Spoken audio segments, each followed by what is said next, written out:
Mga kapatid sa makapangyarihan, maluwalhating at matagumpay na pangalan ni Jesus, ito ang ikalawang episode ng podcast.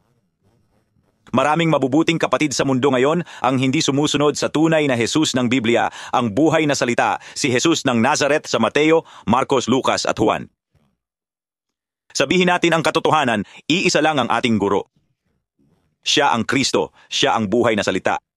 Hindi tayo tinawag na sumunod sa tao, kundi sa buhay na salita, si Hesukristo mismo ng Biblia. Ito ang buhay na nasa loob ng muling isinilang na mananampalataya sa pamamagitan ng Espiritu ng Panginoon. Mga kapatid, manatiling mulat sa mundong puno ng kasinungalingan at siguraduhing nakatuon ang inyong mga mata sa katotohanan, ang buhay na salita, si Jesus ng Biblia. Dahil kung hindi at sinusunod mo ang pastor mo, tao lang ang sinusunod mo, hindi ang buhay na salita. Sa araw ng paghuhukom, kung nagkamali ang pastor mo o sino mang nagpapakilalang apostol o propeta, ikaw din ang mananagot. Lumayo ka sa akin, hindi kita kilala. Lahat ng bagay ay nilikha sa kanya at sa pamamagitan niya. Walang anumang nilikha nang wala siya. Inilagay ng Ama ang lahat sa ilalim ng kapangyarihan ng Panginoong Hesukristo. At ang Jesus na ito ay nabubuhay sa loob ng muling isinilang na mananampalataya sa pamamagitan ng Espiritu ng Panginoon.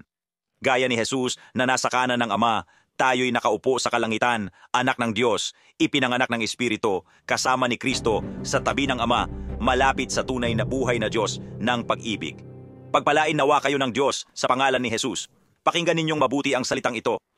Sa mundo, nananalo tayo sa ating mga laban sa pamamagitan ng pagdepensa sa sarili, pasalita man o pisikal, at sa pagtugon at pag-atake kapag may umaatake sa atin ng ganoon. Di ba?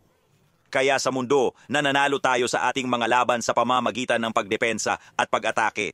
At sa ganoong posisyon, walang tunay na nagwawagi.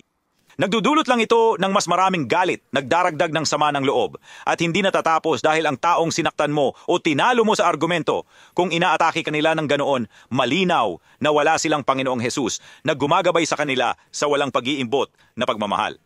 Kaya't magkakaroon sila ng hinanakit at mga bagay na naipon sa loob nila at gugustuhin nilang gumanti dahil wala silang perpektong pag-ibig na nabubuhay sa kanilang puso. Ang perpektong pag-ibig ay hindi nagtatala ng mga pagkakamali.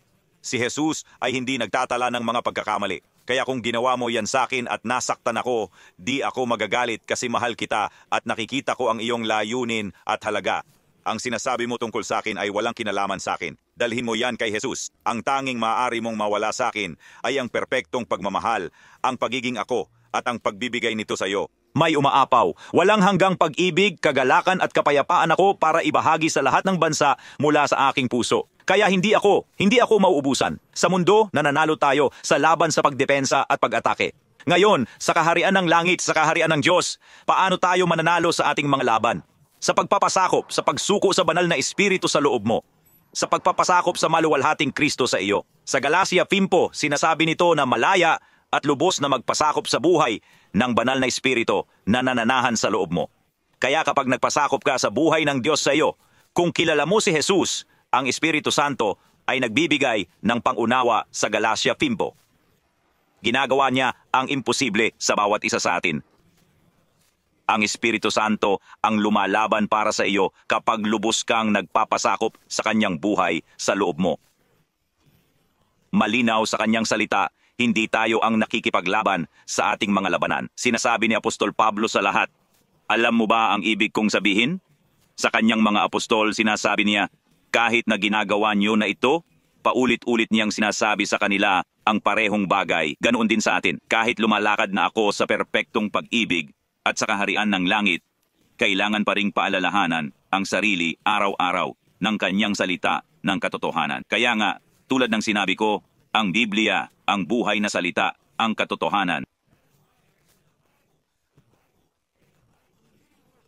Tatak ni Jesus, ang Biblia ay hindi lang aklat, hindi lang ito libro. Ito'y baka makasakit sa iba, pero di ko alintana dahil ito ang katotohanan ng Ebanghelyo. Ang buong katotohanan, buhay na salita, dapat ipaalam sa katawan ni Kristo para malaman natin kung sino tayo sa Kanya, hindi lang para sa magandang buhay o pagpapala.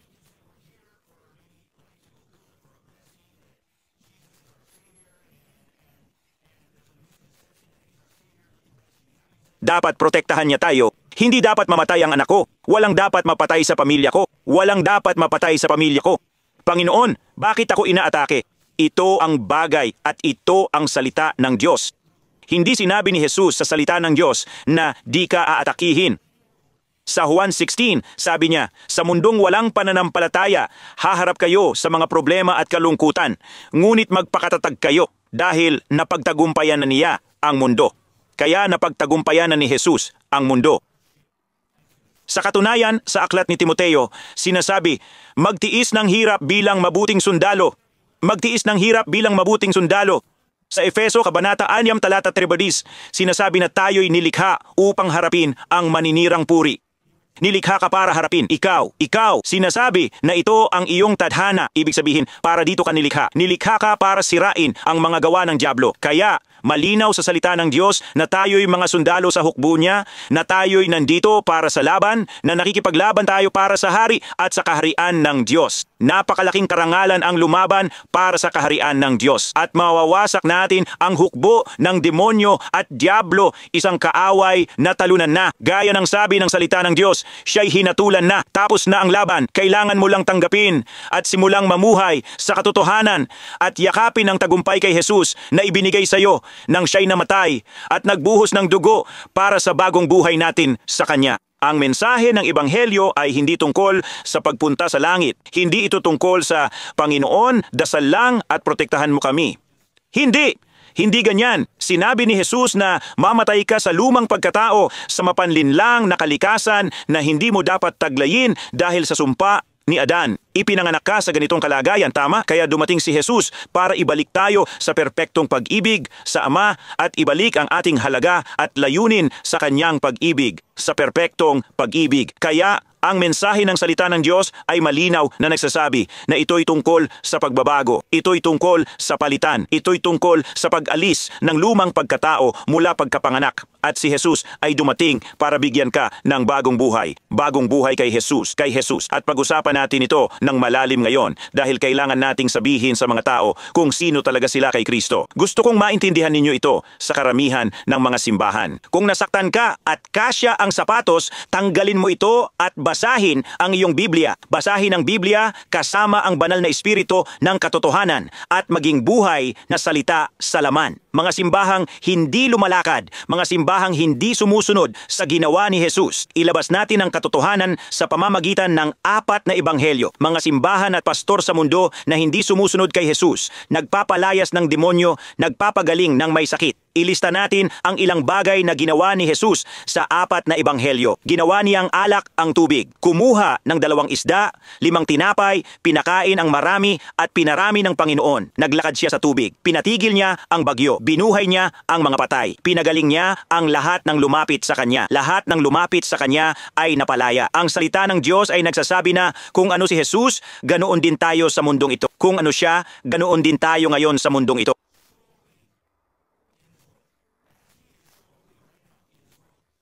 Na mayroon tayong isang guro, isa, at siya ang Kristo.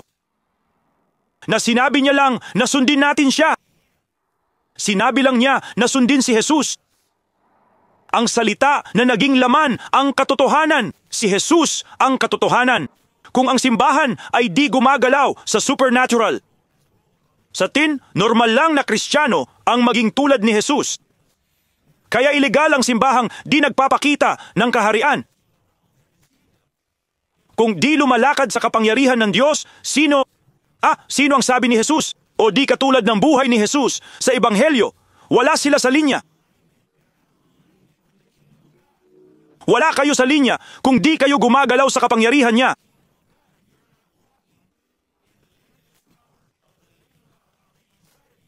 Ito ang problema sa mundo. Ito ang problema. Di na kailangan ng mga simbahang walang lakas. Ang Jesus ko'y may kapangyarihan. Ang Jesus ko'y may kapangyarihan. Siya'y Diyos na walang hangganan, apoy na tumutupok. Siya'y apoy na tumutupok. Kaya't nakikita natin ang mga simbahan, maging ang pinakamalaki sa Amerika, ay walang kapangyarihan. May 30,000 miyembro sila, pero di man lang makapagpagaling ng sakit ng ulo o makapagpalayas ng demonyo. Naku po, sino ba ang sinusunod mo? Hindi si Jesus, dahil walang katulad ni Jesus sa buhay mo. Walang katulad ni Jesus sa buhay mo. Oo, ipinangangaral mo ang salita, pero patay ang iyong mga salita. Walang buhay, walang espiritu. Dapat tayong mamuhay sa banal na espiritu. Galatia 5, dapat kang lubos na magpasakop sa banal na espiritu sa iyo at hayaan siyang mamuno. Kung nauunawaan mo ang Galatia 5, di mo mararamdaman ang pagnanasa ng laman kung lagi kang nasa espiritu. Unang Juan 4, ang Diyos ay ganap na pag-ibig. Sasabihin ko sa iyo to, ang perpektong pag-ibig ni Jesus ay hindi makasarili, hindi naghahanap ng sariling kapakanan at hindi nagtatala ng mga pagkakamali. At iniaalay nito ang buhay, iniaalay nito ang buhay. Di mo mamahalin ang buhay mo sa ilalim ng kamatayan. Sinabi ni Jesus na mamatay ka para sa bagong buhay. Kung di ka namatay, di mo makikita ang kanyang walang hanggang buhay sa iyo dahil di ka namatay sa iyong laman. Ano ang ibig sabihin ng mamatay sa iyong laman? Sa iyong mga pangarap, kagustuhan at mga hangarin. Lahat ng inakala mong ikaw bago dumating si Jesus sa iyo para bigyan ka ng bagong buhay. Lahat ng akala mong mabuti sa iyo, sinabi ni Jesus na iwanan para siya'y mamuhay at ilagay ang puso niya sa iyo. Ito ay tungkol sa paglipat ng puso. Ang puso ng Diyos para sa iyong lumang masamang puso. Ito ay tungkol sa paglipat ng isipan. Hoy! Palitan mo yung masamang pag-iisip mo ng pag-iisip ng buhay na Diyos, ang pag-iisip ni Kristo. Ito ang problema. Hindi na kailangan ng mas maraming simbahan.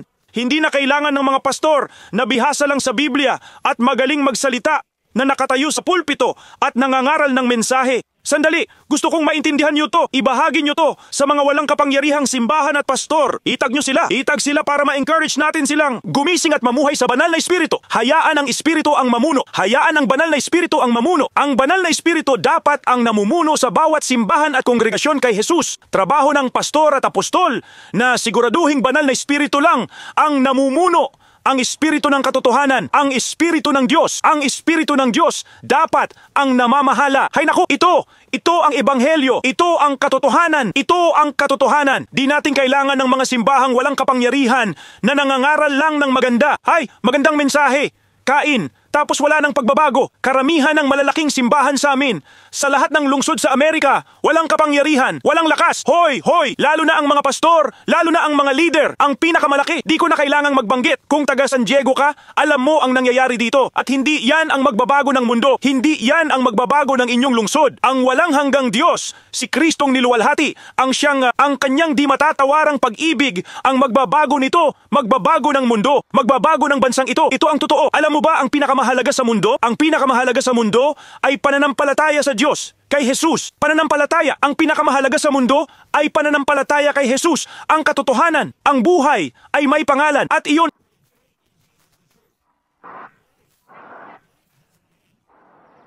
ang pinakamahalagang bagay sa mundo ay pananampalataya. Pananampalataya sa Diyos, sa katotohanan kay Jesus. Pananampalataya, yan ang pinakamahalagang bagay sa mundo. Pananampalataya kay Jesus, ang katotohanan. Ang buhay ay may pangalan at ang pangalan na yan ay Jesus. Katawan ni Kristo, tayo'y nandito sa lupa gaya ng pagdating ni Jesus sa mundo. Ang pangunahing dahilan ng pagdating ni Jesus ay ipakita sa ulilang mundo ang Ama at ibalik sila sa perpektong pag-ibig sa Tatay sa kaharian ng langit.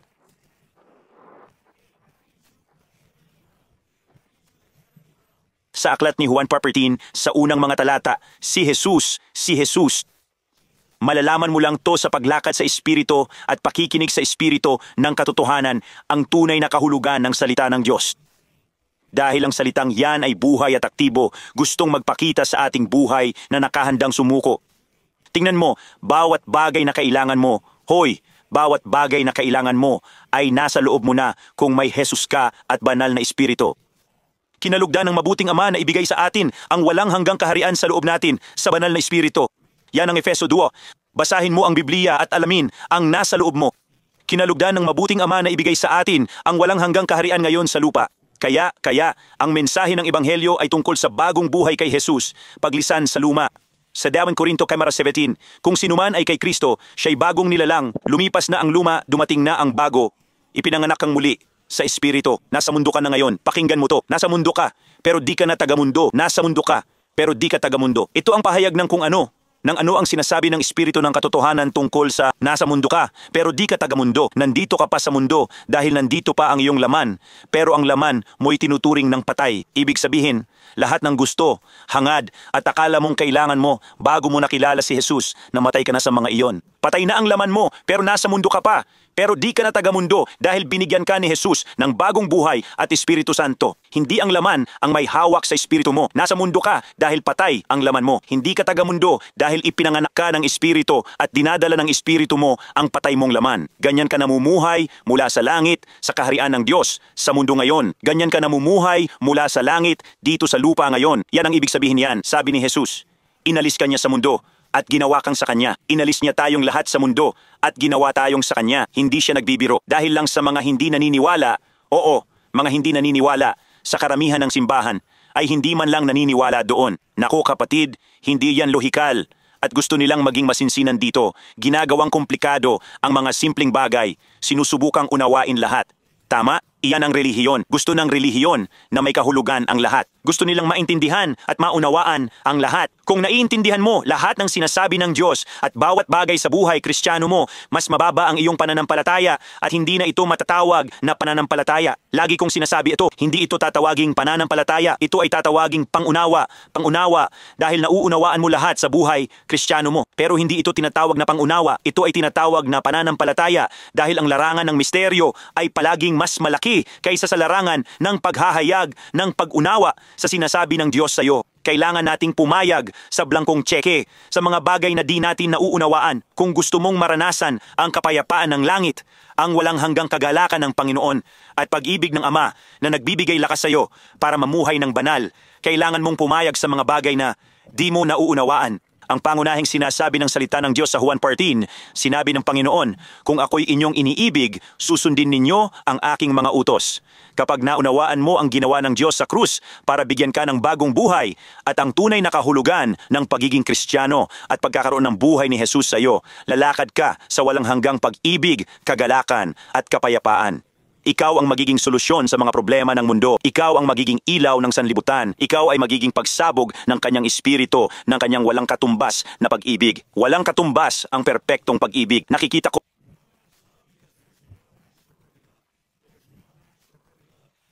ang pinakademonyo. Nakikita ko ang pinakamasama ayon sa mundo. Nakikita ko ang pinakabaliw, baluktot na tao, talagang mga mamamatay tao.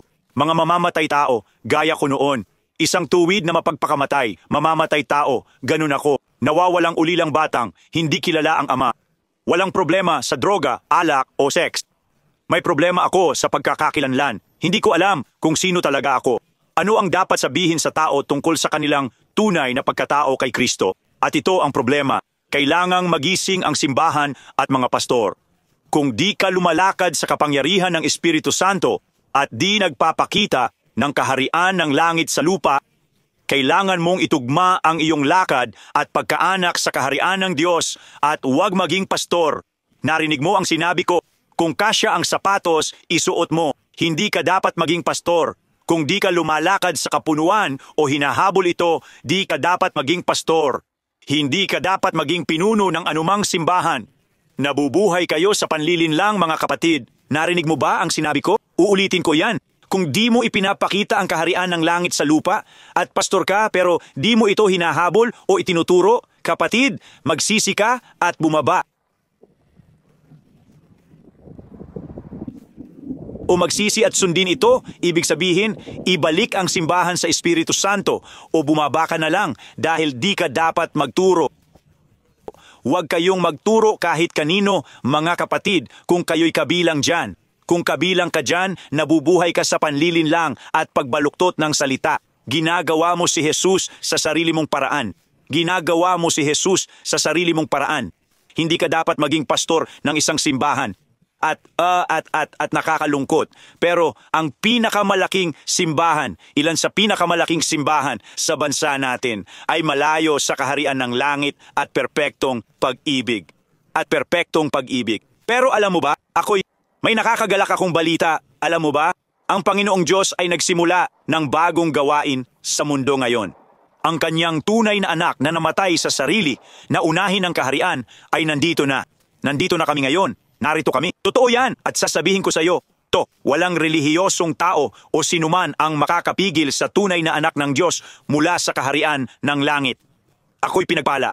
Isang karangalan na gamitin bilang instrumento ng Panginoon para palakasin ang bawat kapatid ko sa buong mundo ngayon. Sige na, umpisa pa lang to. Ang tunay na leader, gaya ni Jesus, ay nagbibigay lakas sa iba para lumampas sa kanya. Nagsalita si Jesus sa Juan part 3:12. Sinabi niya, mas dakila, sabi niya, gagawin ninyo ang mga himalang ginagawa ko at higit pa dahil pupunta ako sa aking Ama. Gagawin ko ang anumang hingin ninyo sa aking pangalan. Ganito ipapakita ng anak ang tunay na katangian ng Ama at luwalhatiin siya. Humingi kayo sa aking pangalan at ito'y gagawin. Si Jesus ay nagpahayag na ang kanyang mga alagad ay lalampas sa kanya. Kaya ngayon, alam nating ang tunay na leader ay naghahanda ng iba para lumampas sa kanyang mga nagawa. Lampas. Nakikita ng tunay na leader ang layunin at halaga na nakikita ng Diyos sa kanila. Hindi nila nakikita ang mga pagkakamali. Hindi nila nakikita ang hindi nila nagagawa. Nakikita nila kung sino sila kay Kristo at dinadala sila sa pangunawang ito. Hindi ito tungkol sa mga simbahan. Tungkol ito sa pagiging ganap na pag-ibig. Tungkol ito sa pagiging isang bagay. Tungkol ito sa pagiging ganap na pag-ibig. Ni Kristo at mga kapatid na di kilala si Jesus, ang tunay na iglesia, eklesya at 5 tiklop ay nasa lupa na nagpapalaki ng tunay na mga anak na nagtuturo sa kanila na makilala ang Ama at mamuhay sa kanyang pag-ibig, kumilos mula sa kanyang presensya at maniwala sa lahat ng bagay tungkol kay Jesus. Tapos na ang panahon ng mga simbahang walang kapangyarihan. Tapos na. Inilantad ng Diyos ang mga pinuno at mga iglesia. Hindi dapat maging walang kapangyarihan ang simbahan. Bawat simbahang di lumalakad sa supernatural. Hoy, iligal kayo dahil di nyo ipinapakita ang kaharian ng langit. Kayo'y wala sa ayos ng kaharian ng Diyos.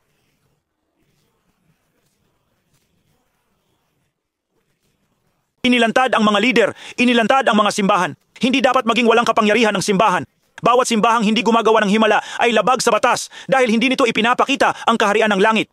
Wala kayo sa ayos ng kaharian ng Diyos. Hindi kayo nakaayon sa hari dahil supernatural ang buhay ni Jesus at dapat tayo ay katulad niya. Pananampalatayang walang gawa, patay. Lahat ng bagay tungkol kay Jesus sa 4 na ebanghelyo, bawat isa. Siya ang tagapagbigay, tagapagpagaling, tagapagligtas at katotohanan. Siya ang katotohanan, siya ang buhay. Kapag nagsalita si Jesus, nabubuhay ang mga bagay. At kung ano siya, ganoon din tayo ngayon sa mundong ito. Nakakita ako ng libu-libong himala sa aking buhay na inialay. May mga video ako, may ebidensya ako, may patunay ako, mga ulat ng doktor at lahat na. Pagpapalaya, pagpapagaling, propesya. Hindi ko pa ibinabahagi ang 80% ng ginagawa ng Diyos sa akin araw-araw. Ito ay maaring makakatakot sa ibang tao, pero sasabihin ko sa iyo to. Sasabihin ko sa iyo to. Sa loob ng 2 taon, di ako nag-ministry. Namuhay lang ako kay Jesus at ipinakita ang kanyang pag-ibig sa landas na ipinagkatiwala sa akin. Ngayon, malinaw na ang aking tungkulin. Global na tungkulin to. Itaas ang nalalabi ng Diyos, ang tunay na mga anak para makilala nila ang Ama. Ito ang dapat maging normal. Normal na walang takot, di mahalin ang buhay hanggang kamatayan, mamuhay sa espiritu at ipakita ang kanyang buhay.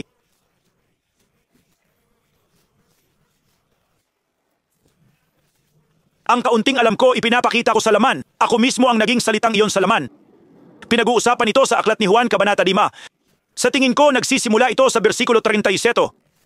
Sabi doon, sa pag-aaral ng kasulatan, akala niyo makakasumpong kayo ng buhay na walang hanggan. Ayaw mong lumapit sa akin. Sa akin, magkakaroon kayo ng buhay na walang hanggan. Kaya ang salita ng Diyos ng walang pakikipagtagpo at malapit na pagkilala kay Jesus, pamumuhay sa kanyang pag-ibig, pagsunod sa kanyang mga utos at pakikipagtagpo sa kanyang presensya ay gagawin ka lang mas relihiyoso. Gagawin ka lang mas relihiyoso. Hindi kailangan ng mundo ng mas maraming walang kapangyarihang relihiyosong tao. Kailangan nito ang mga anak ng langit na nagpapakita ng buhay na salita sa laman. Kung ano si Jesus, ganun din tayo ngayon sa mundong ito na naniniwala sa lahat ng bagay tungkol kay Jesus, na hindi hinahayaang makasagabal ang mapanuri, demonyong pag-iisip at at lohikal na pag-iisip sa pananampalataya sa walang hanggang Diyos na nabubuhay sa loob ng bawat isa sa atin. Bawat isa sa atin ay tinawag upang magpalayas ng mga demonyo. Bawat isa sa atin ay dapat magpatong ng kamay sa may sakit. Kung ikaw ay anak ng kaharian ng langit, kung ikaw ay anak ng Diyos, bawat isa sa atin ay tinawag upang buhayin ang mga patay. Sa lane mo sa buhay, pag alis mo ng bahay, dapat kang magpakita ng perpektong pagmamahal at magliwanag saan ka man magpunta. At kahit hindi ka lumabas, ipahayag mo ang kanyang kaharian sa iyong tahanan. Sige, magsimula kang magsalita ng mga salitang nagbibigay buhay. Simulan mong mag-isip para sa iba, hindi lang para sa sarili mo. Hindi ka ginawa, hindi ka nilikha para mabuhay para sa sarili mo lang. Ang mabuhay para sa sarili, makasarili. Kung gagawin mo lang ang mabuti kapag mabuti sa'yo, hindi ayan pag-ibig. Ibig sabihin, hindi mo alam ang tunay na kahulugan ng pag-ibig. Ibig sabihin, ang pag-ibig para sa'yo ay kailangan kita at mabuti lang ako kung mabuti ka sa akin. At kung hindi ka mabuti sa akin, hindi rin ako magiging mabuti. Alam mo ba, ang mga taong binibigyan mo ng ganitong kapangyarihan ang nagiging Panginoon ng buhay mo. Hindi si Jesus ang Panginoon ng buhay mo dahil lang nagdasal ka o nagsimba ka ng 30 taon. Maaari ka pang maging pastor. Hindi ibig sabihin na kilala mo na ang Panginoon. Ang ibig sabihin ay nabubuhay ka sa kanyang pag-ibig, sinusunod ang kanyang utos at itinatanggi ang sarili. Bigyan kita ng ibang kahulugan ng pagkilala kay Jesus. Paano mo malalaman na kilala ng isang tao si Jesus? Paano mo masasabi na tunay na kilala nila ang Panginoon? Lumalakad sila ng walang pag-iimbot, hindi makasarili, naghahatid ng kapayapaan, maawain at isinasabuhay ang salita. Mateo 7:21, ang nagpupumilit sa kalooban ng Ama ang makakakita sa kaharian ng langit. Sino ang tinutukoy ni Jesus? Gusto kong maintindihan ninyo ito. Sino ang tinutukoy ni Jesus? Sa marami ang magpapalayas ng demonyo, manghuhula, gagawa ng himala sa pangalan ko, pero sasabihin ko, lumayo kayo.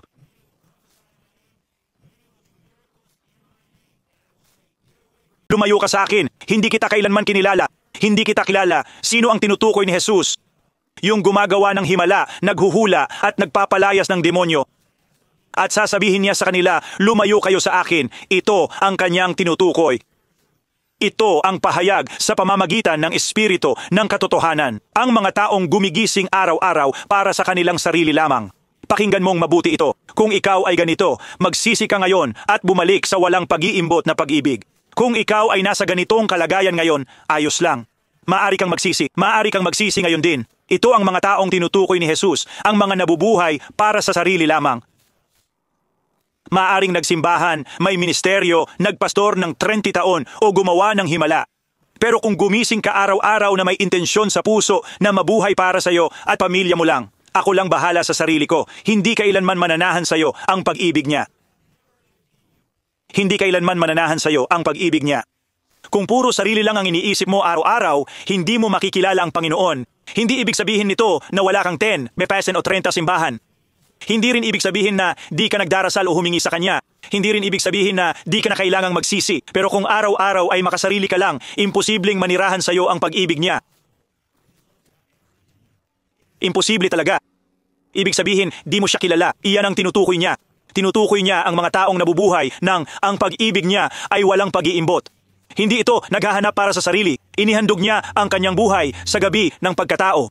Iyon ang mga tinutukoy niya na nagpupumilit gawin ang kalooban ng Ama sa langit.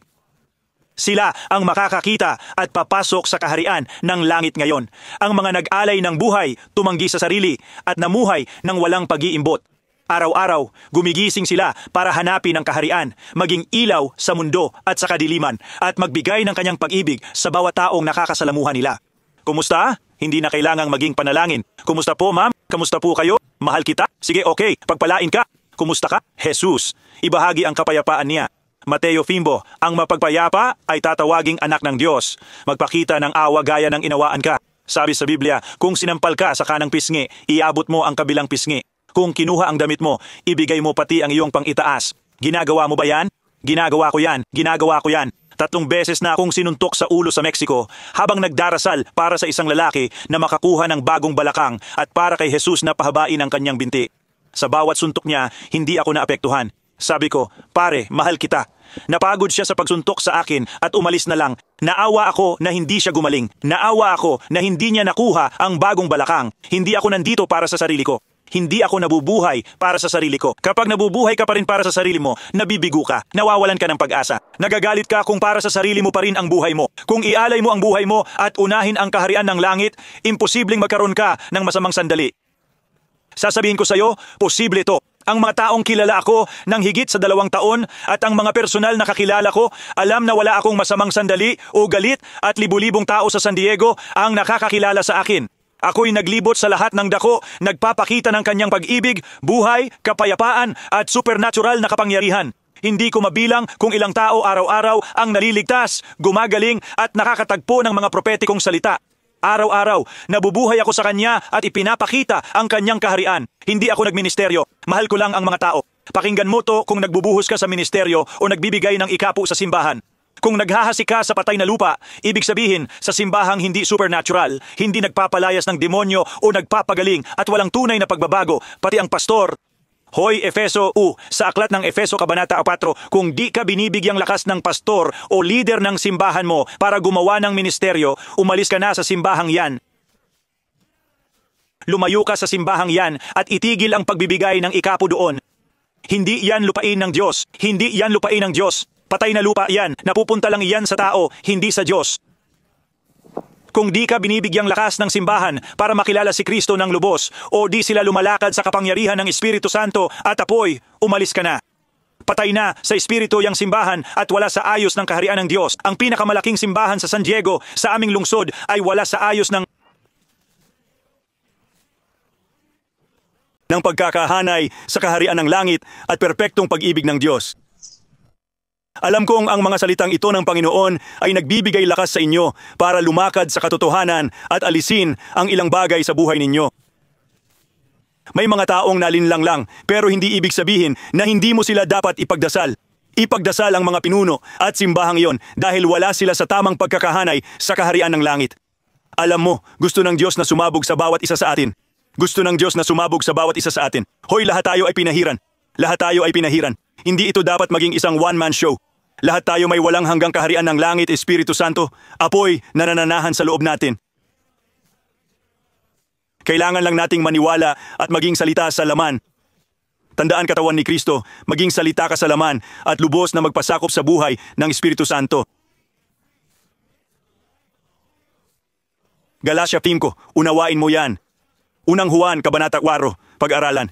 Ang pagkakakilanlan mo bilang anak ng Diyos at ang Espiritu Santo sa iyo ay nasa Juan, sa Toras, sa Purevien at Efeso 1:3. Kung nahihirapan ka sa kalayaan kay Kristo, basahin at unawain mo ang aklat ng Kolosas.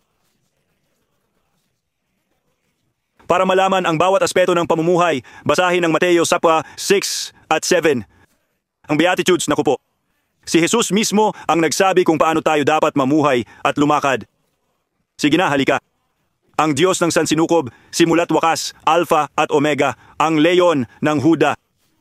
Ang Panginoon ay apoy na tumutupok at siya'y nananahan sa bawat isa sa atin. Huwag mong kalimutan yan, huwag mong kalimutan. Siya ang leon ng Huda, nabubuhay sa mga tunay na anak na nagbuwis buhay at hindi makasarili. Hindi sinabi ng salita ng Diyos na unahin ang pamilya o asawa. Hindi.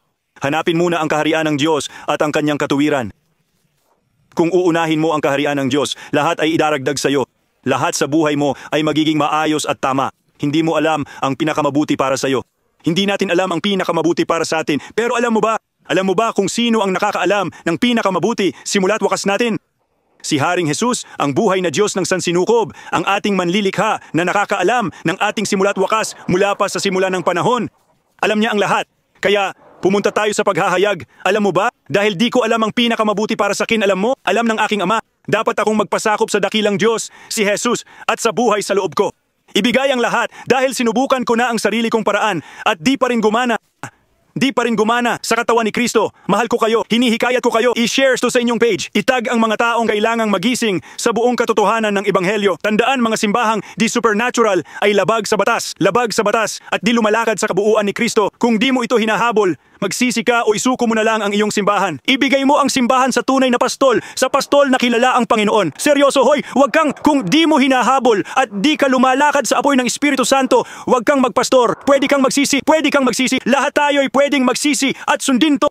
Wag kang maging pastor ng simbahan. Wag kang mamuno ng kahit sino kasi ikaw mismo kailangan mong maakay sa buong katotohanan. Ikaw mismo'y nalilinlang at kailangan mong maakay sa buong katotohanan. Kung binabasa mo lang ang salita para intindihin at ulitin, kapatid, nalilinlang ka. Ang salita'y para makilala mo siya at para sundin mo siya, makilala siya sa loob mo at ipakita ang kaharian niya. Halika, hoy! Basahin mo ang salita ng Diyos para malaman kung sino ka sa Kanya at ipakita ang kaharian niya sa mundo. Kung lumalakad ka sa katotohanan, walang kasinungalingang demonyo ang dadapo sa'yo. Walang kasinungalingang demonyo ang dadapo sa'yo. Kung lumalakad ka sa katotohanan, sumusunod kay Jesus at naghahanap ng kaharian ng Diyos. Ang banal na Espiritu ay magbibigay sa'yo ng kapangyarihang mamuhay ng banal at matuwid na buhay. Sige, halina kayo. Ang biyaya ang magbibigay lakas sa'yo para mamuhay ng perpektong buhay. Tandaan, tayo'y ginawang perpekto sa Kanyang pag-ibig ayon sa Efeso Kabanata 4 sa dulo. Mahal ko kayo.